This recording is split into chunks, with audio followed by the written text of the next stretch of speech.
I'm here. I'm ready for my adventure number 2. So I thought I would start by filming me in the first location of my adventure, which is home. And I don't know when I'll be back, but first I must sort out how I look because I look tired. This is much better. So I'm almost ready to leave and I'm feeling a bit nervous, a bit anxious because I really hate airports and security scares me as well, like every single time. I don't know how many times I've flown this year, but it still scares me. Once I get through the security thing, you know, then it's all chill. But until then, I'm not really enjoying this. Hey, good morning from Barcelona. You have to guess which tea I'm drinking right now. Have you guessed it? It's chocolate and mint. It does not taste like chocolate and mint at all. I was sleeping quite alright until this lovely being crawled on my face and fell asleep. Oh my god, it's string. Hello. What is it? What is it? Oh yeah, it's mine. So, today I'm going to go see a friend near my old flat in Gracia, and then after that I think me and my other friend, the one that I'm staying with right now, the one whose lovely sofa this is, then we're gonna go to a flamenco show. So hopefully I can film some stuff there. Yeah, I went to a flamenco show once in Madrid and it was really good, but you couldn't actually film, so we'll see what we can do. What is it? I think you'll find that I have like a kid voice and an animal voice, because it's like my normal voice. Then I go, oh, what is it? Oh, what is it? Oh, yay! I'm a unicorn. Let's quickly take a little grand tour. So this is the living room. Obviously, this is a toilet just here. Apparently, like, he had another cat when I was away that stayed here, and he locked himself into the bathroom because the cat that you just saw was bullying him, and he jumped out that window. Or more like he was pushed by the cat that you just saw. So, yeah. So this is the flat. Hello there. I like to wake you up when I'm sleeping. Oh, when you're sleeping. I slept here last night. Yes. This is the other bathroom. And this is the bed, and this is the toilet. And this is the bidet! Woo! I have actually used when my friend isn't home. And I don't really like it. You have to get the right setting so it's nice and warm. This is my favourite part of the flat. Ta-da! Because we are on the top floor, so it's a lovely view. Look at that.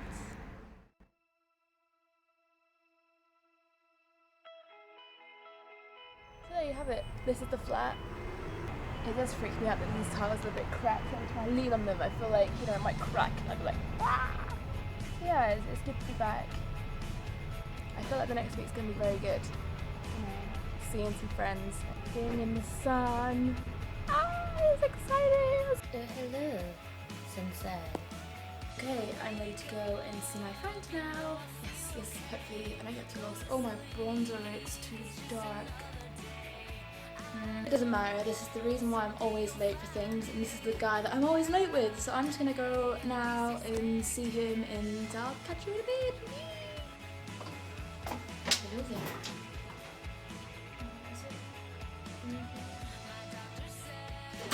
Oh! Yeah, you get to see how long this lift takes. It takes quite a while. Oh, I'm feeling a bit nervous. Not really sure why. Whew.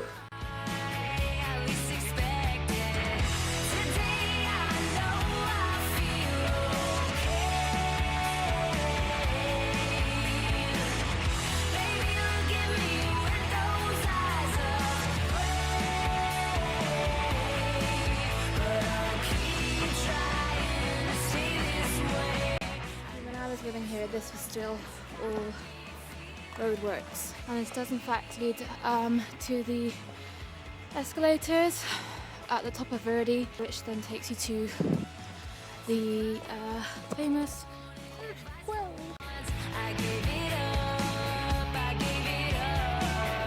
This is my friend's flat. It's really nice. So we've got the kitchen, living room, and again, really, really nice view.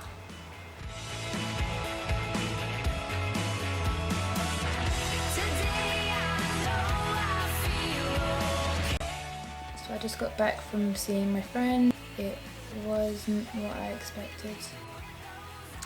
Sat with Scream, the series, with some raspberry tea, some pot noodle, water and biscuits. Just wanted to learn.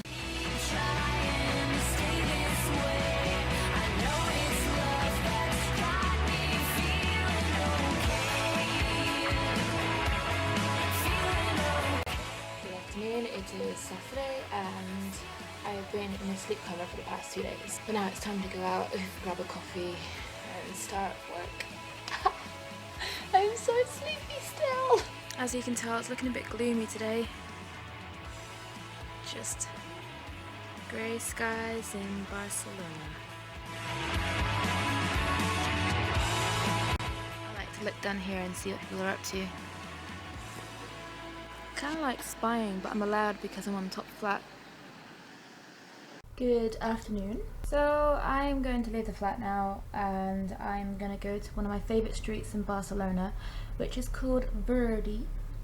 And it's my favourite street because it's actually, I think it's the longest street that goes through the area Gracia, like the area that I'm in. And it's full of really nice cafes and bars, and I think every weekend they have this market and they close down the road and they just have lots of really cool things that you can buy and see and just take part in. And the weekend just gone that there was like small little workshops and stuff, so it's quite nice.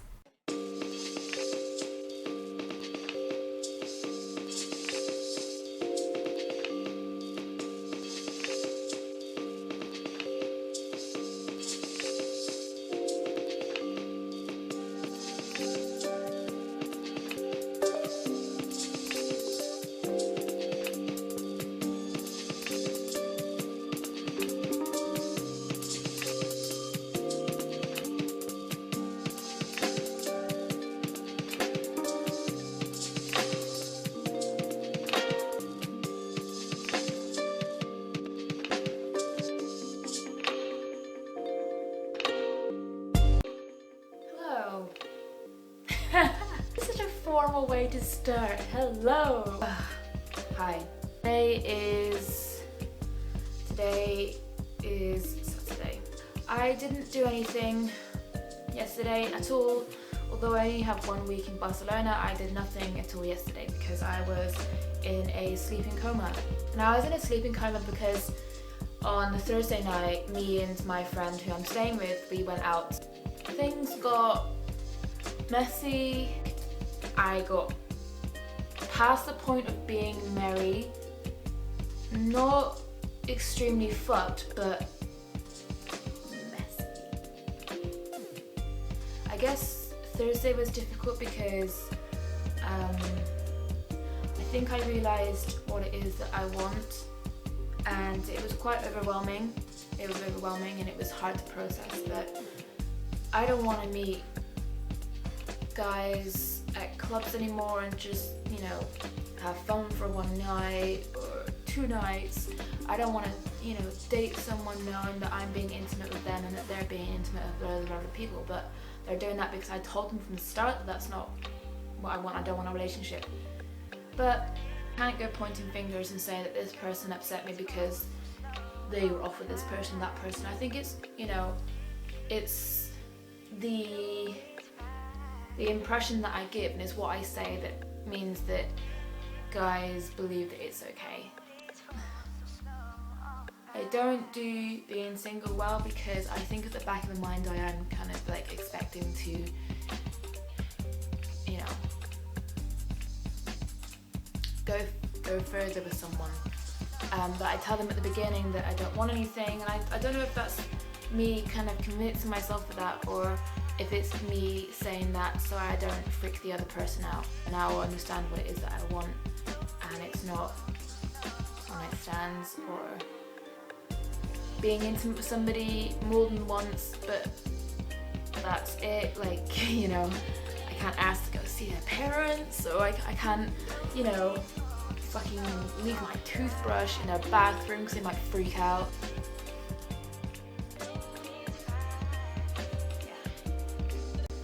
Right, so now I'm not messing. I'm not messing around. I've got the cats out of the flat. I've tidied up a little bit. I've got my tea ready. I've got my laptop ready. I've got this comfy chair ready. I seriously need to finish my work because I had a hand date of yesterday, the day before, and I still haven't done it. I haven't even done half of it. Today's the day. Today I'll get half done. And maybe tomorrow I'll get another half done. But this is the thing when you're freelance, because when I'm in that difficult frame of mind, it's so hard to find the motivation to do anything, even finish work on time. Like, I'm surprised I still have my first client's interest. I need to try and gain people's trust today and actually leave the flat and do stuff. The Barcelona looks really gloomy outside today, so we should go take a look, really. Almost got stuck. Just chilling. So look at this, it's pretty gloomy, is it not?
What the hell?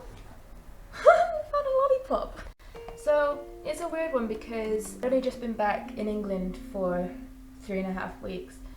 But it's difficult when you're dealing with something like anxiety and depression because you can never truly know if you're being rational with your decisions. Basically, if what you're doing is the right thing for you. It's really easy to compare yourself to other people's lives and think, well, this person has a child and has a husband and she's nice and settled down, or this person's just finished their masters and now they've got like a really good job, or this one's got an internship at like a veterinarian's, which is what you wanted to do when you were a kid. But then again, you have to remember that there's probably people looking at you as well. I have heard people say to me, you know, I am really jealous. I wish that I could just pack up and leave. I was not happy being at home in Bristol in England. You know, I don't know, I really thought that I was going to stay there for quite a while. You know, after I've been away for a year, travelling all over Europe and working all over Europe and having all these crazy adventures and, you know, experiencing all these kind of crazy things, I really thought that I'd want to kind of stay in Bristol and try and find a good job, get some money so I don't have to worry my parents anymore about like money and financial situations. And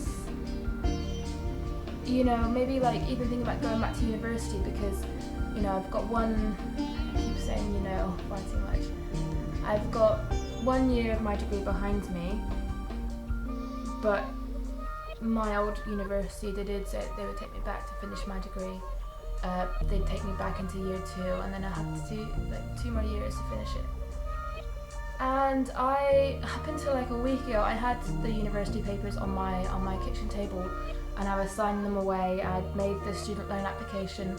I was waiting to hear back from them. And then, I really just let it sit for a bit. It was this horrible feeling. Like, I woke up every day after I'd made that decision to go back to uni, I woke up every day until I decided, and I woke up and I just felt dread. So I tried to kind of do things in a different light. Kind of just closed my eyes, and I was like, right, I'm going to think of me as if I have the idea that I'm going to Spain and not coming back in my mind, and just think about that, just think about that. I'm just like, just thought about it. And my mood just lifted. And then I tried to think about, the degree, and think about all the positive things that come from it. I'm going to meet loads of new friends. I get to, Hereford isn't the best place to live, but I think it would have everything that I needed. It has nature and lots of greenery and trees, and I could really make something of it and just be happy. I could get my degree finished, I could do a master's in art therapy. This is it, my life is sorted once I finish this, and I have money as well, so I don't have to worry or upset my parents anymore. And I was trying to think about all these positive things, and my best friends came over, and I just cried, and I said, I can't do this, I don't know why I can't do it. And it's not just staying still that scares me for the 2 years, it's doing something which I don't agree with. University in our country is not free, and it's not the cheapest. And yeah, you don't have to pay it back until you earn a certain amount, but that's not the point. The point is that the country is charging that much to get education in the first place, and that is something that I just do not agree with. And with every bone in my body, I just couldn't believe that in most countries their government supports them, and whether it's the people from our country get free education, but people from abroad, they have to pay like a little bit. That's fine, but we don't even have that. It went from about £4,000 a year to £9,000, and I don't think there's any other country that's did that very recently, this day and age. And there are people saying, oh, you should go to Scotland, Scotland's free, but Scotland's free to everyone but English people. But then again, it's not just about the money either.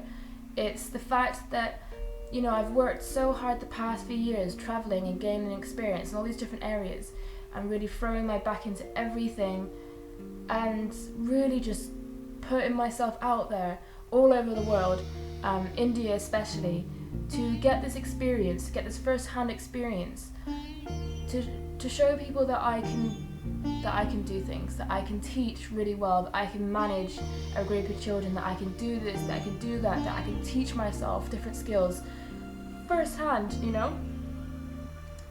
And now that isn't enough, that is not enough, and I feel like there are people out there that are going to appreciate my experience and my skills.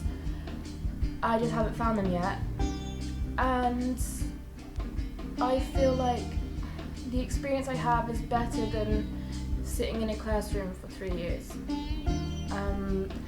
To be honest, having a degree has been an ongoing kind of battle for me, because I left uni because it wasn't for me, and I think it's for a lot of people, and people are saying, well, you just stick it out, it's only 3 years, and you've only got 2 years left, that's only 2 years.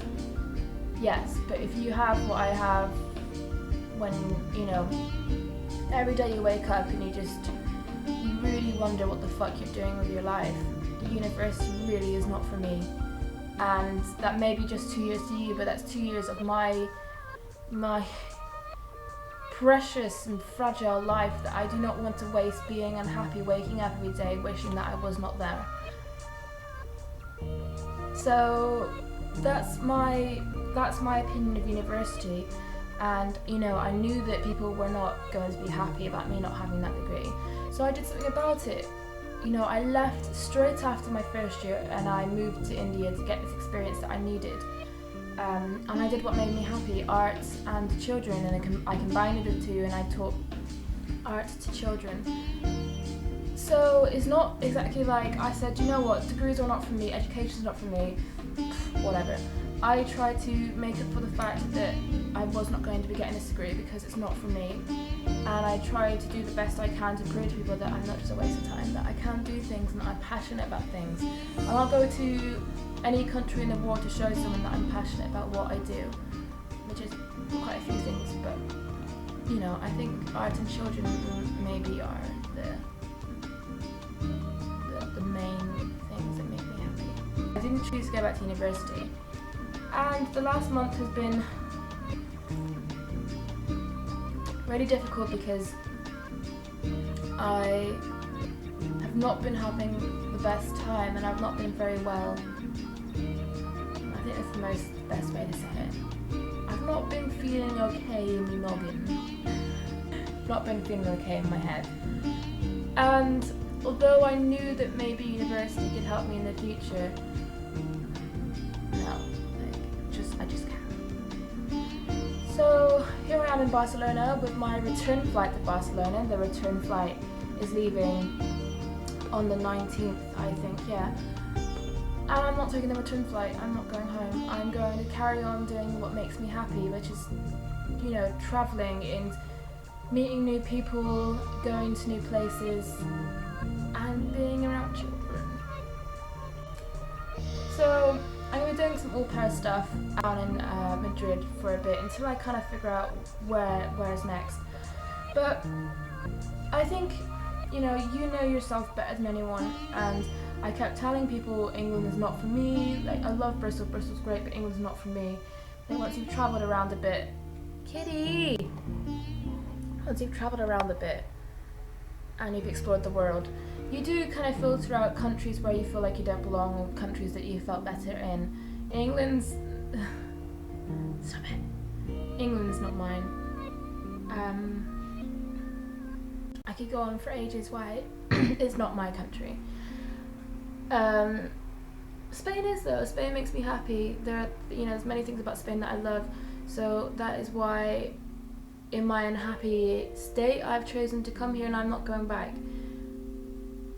I'm proud of myself for doing that. Everyone had something to say about my decisions and my choices, but then again, it's not their decisions or their choices. I'm happy with my choice because I did what I needed to do to feel happy.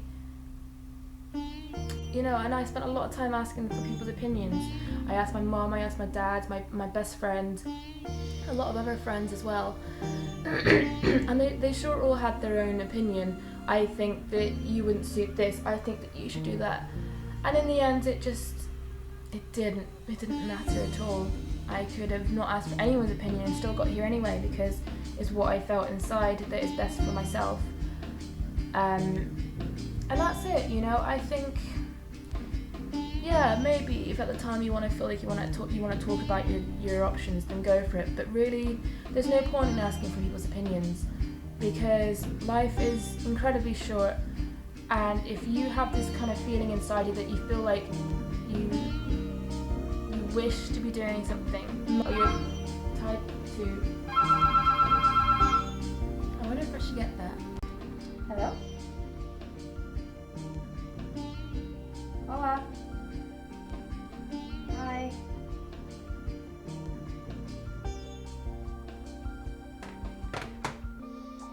Okay. He was Spanish and he was swearing in Spanish, so I was like, hello. But you know what now? I've bloody lost my spot, haven't I? I think what I was just getting at was, you know yourself better than anyone in the entire world. I know it doesn't feel like, but your mind is covering all these organs, and your mind is your mind, and your mind controls the feelings in these organs, and sometimes it makes these little feelings go wee in your gut, and if your gut is telling you something is not right, or something is, there's something better that I wish to do, then you do it.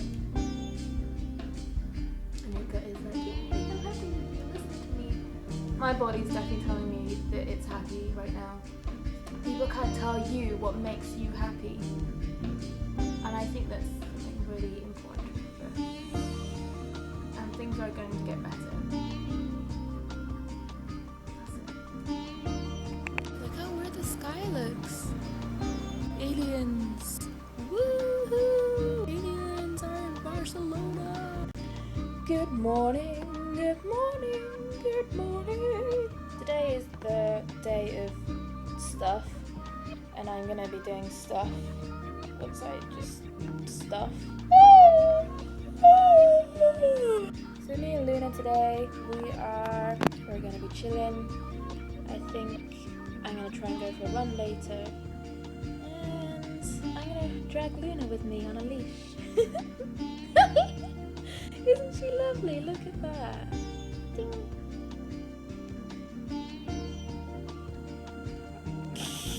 Nothing really exciting on my part. Goodbye. Instead of having a fruit tea, I have gone for a black tea with milk. Made it taste a bit like home. Coming from the person who says she doesn't know where home is, I'm saying home now.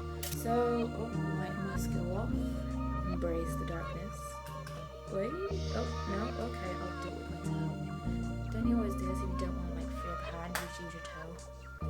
So here I am, walking in darkness after watching a whole season of Scream. I'm not gonna lie, I think I pooped myself when my phone started ringing after I was watching Scream.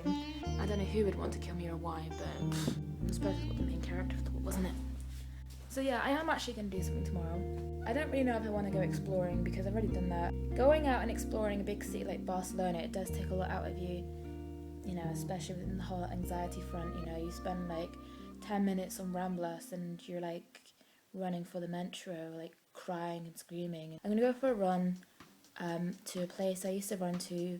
Everyone probably knows it. It's called Parkwell. My old flat was just in front of Parkwell. And it was a really good starting point to learn how to run, to, you know, see how fast I improved, to improve uphill running and downhill running. And it was just like, probably a really fucking good place to start. Difficult, but good. I mean, one whole lap of the park was quite long. And within that, there were so many up and downhill parts, and I think it was pretty good. It was very challenging. It was never boring. I remember when I first started, and I did one lap, and I stopped probably about 7 or 8 times. I stopped so many times that I could not breathe. And that wasn't because I was, you know, dodging tourists or anything like that. It was really because I just could not breathe.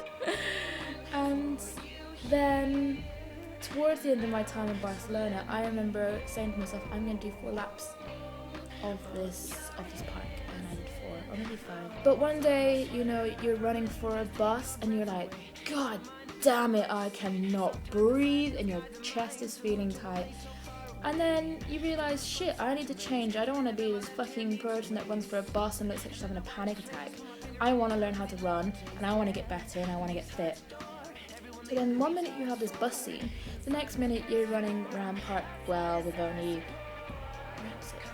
one stop in the middle, and that would be the And I've got this new app that a friend's told me to get. It's called Map My Run, and this should be able to tell me how far I've run, the calories that you've kind of burnt, how fast, and your route and stuff. So I think it's really handy. This is sounding quite positive, isn't it? Running for me is actually, you know, talking earlier about escapes. There are 2 escapes that I actually do have. One of them being watching films and series.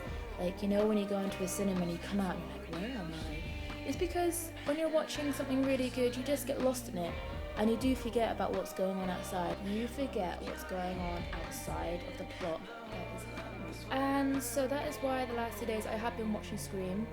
And for me, horrors have always been something that, well, a genre of film and series I can really get lost in. For me, it's like the biggest distraction I have from whatever's going on inside my mind, and it works for me. I can't watch romantic stuff, I can't watch comedies because it makes me feel bitter and sore inside. If I watch like a romantic film or series, I get sad because this so-and-so cheated on me. And I can't watch comedy because I'm like, oh, why am I not funny? Oh, why do I not have loads of friends like she does? No, I don't want to feel that shit. But with horror, you're like, you don't want their life. You don't want to know what you don't want to be in her shoes right now where she's getting these blades cutting her wrist. We're trying to get the little injection thing, and no, you just don't want that. And you don't envy anything that goes on in horror films. You just sit there and I am not fit to be a vlogger. I probably don't even have a decent plot or plan for anything to do with vlogging. I probably haven't watched enough vlogs. I probably don't even know who my target audience is. I don't even know how to make things seem enticing or interesting or funny or amazing. I'm just gonna make videos and see how it goes. This is Saturday. One must crawl back into bed with a cup of tea. Okay, so don't judge me, but I do have OkCupid, the app, and although I'm kind of thinking that, you know, I should be alone for a while and just focus on myself and focus on trying to like remain positive. I was talking to someone yesterday and he is like a artist, hip hop musician, and he seems really cool, so I might be meeting him later. Of course he better not get his hopes up because nothing's gonna happen. And yeah, I don't know, I just think it'd be nice. He seems like the sort of person that I feel like I could be inspired from just by sitting with him. So that's what I'm gonna do. I'm gonna sit with him. Yeah, because I think I'm going back into this phase now where I can't really think about being intimate with somebody. Just kind of, I think I'm kind of off limits for a while. Though I still have Tinder and OkCupid, but it's because I enjoy talking to people. And I do still believe and I do still have hope that maybe there is somebody out there for me that's more compatible than previous guys that I've met. Or girls, you know, whatever. I don't feel that it's a problem to remain hopeful. And I'm only 24, but I don't know. I'm kind of at that place now where I wouldn't mind, you know, sharing my life with somebody. The idea of being in relationships is always quite daunting because you're just like, whoa, that kind of means that you have to kind of settle down, and it's like, well, no, actually, why do I need to settle down if I meet somebody? What if they want to do the exact same thing that I want to do?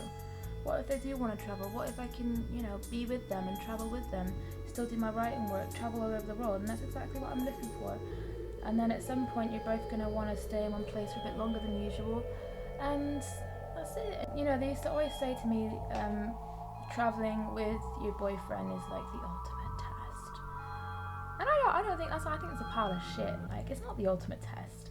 Because if you've already spent a lot of time together in the first place, you should know what each other are like, and you should have been through highs and lows together before that anyway. So when I moved to India with my ex-boyfriend, I had already witnessed highs and lows with him before that. Being in a different country does not change that. Actually, it just makes things more forgiving. You know, you experience the highs and lows.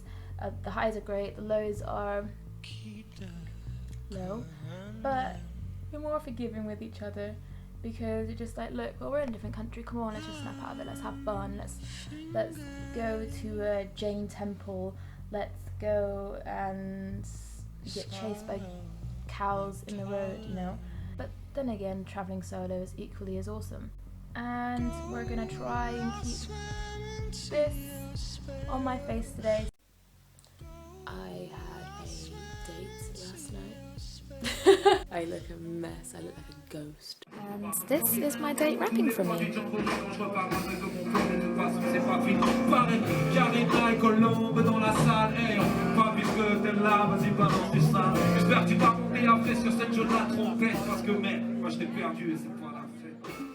need to book my travel to Madrid on Wednesday. I've had a look at trains, and trains are looking a little bit expensive. I mean, the amount for a train is what I have in my bank account. Obviously I can't get a train, and I can't live without money for a month. I could, you know, it's been done before or whatever. So I'm gonna have a look into car sharing. So you can check out car sharing through BlaBlaCar. I may consider hitchhiking. Because I'm in this kind of fragile mind, maybe I should just get into a nice safe car that is booked. I remember the first time that I hitchhiked in Poland, and it was to get away from this nasty hotel that I was working at. And because they were nasty and they didn't like the fact that I was leaving, they didn't offer me a ride to the station, and I couldn't walk it. It was kind of far and there were no buses. So I just had to stand on the road on the side of the dual carriageway with my ginormous backpack and just stick my thumb out and go for the best. And I remember feeling like, oh, it's the first time I'm really doing this alone. This is what the hell? So I think it was about 6 or 7 minutes, but it felt like 20. There was a motorbike that drove past, and he beeped and he pointed behind me, and I looked behind. There was a car that had stopped, and I kind of waved to say like, thank you. I kind of scurried along to the car, and I showed him my little sign that said the train station, the name of the train station I needed to get at. And he was just like, yeah. He wasn't like super smiley. He was just like, as if it was like, you know, a chore, which obviously it was, but if it was a chore that you don't want to do, you wouldn't have stopped. And I got in and I tried to speak to him in Polish, and then the whole ride there it is silent, and it was silent. And then I just kept thinking like, okay, if he doesn't take me, sorry, I was just thinking, okay, if he doesn't take me to the train station and he pulls up outside a random like warehouse or like a house or something or whatever, what am I gonna do? So I was like preparing all these kind of like kung fu moves in my head, like pow pow pow pow pow, and I had, oh wow, yeah. But you know what, he was alright. He dropped me to the train station, I said thank you, we said goodbye, done. I think if you put a little bit of trust and faith into the world, you do get good stuff back. Obviously not the whole time, but the last year that I've been away, all I've ever had is good people treating me lovely. I do have a bit of trust and hope, which my parents clearly do not like, but you know, it's still part of travelling. You've got to trust and remain hopeful, otherwise you're not going to get anywhere. Literally. I've got to go now. Bye bye.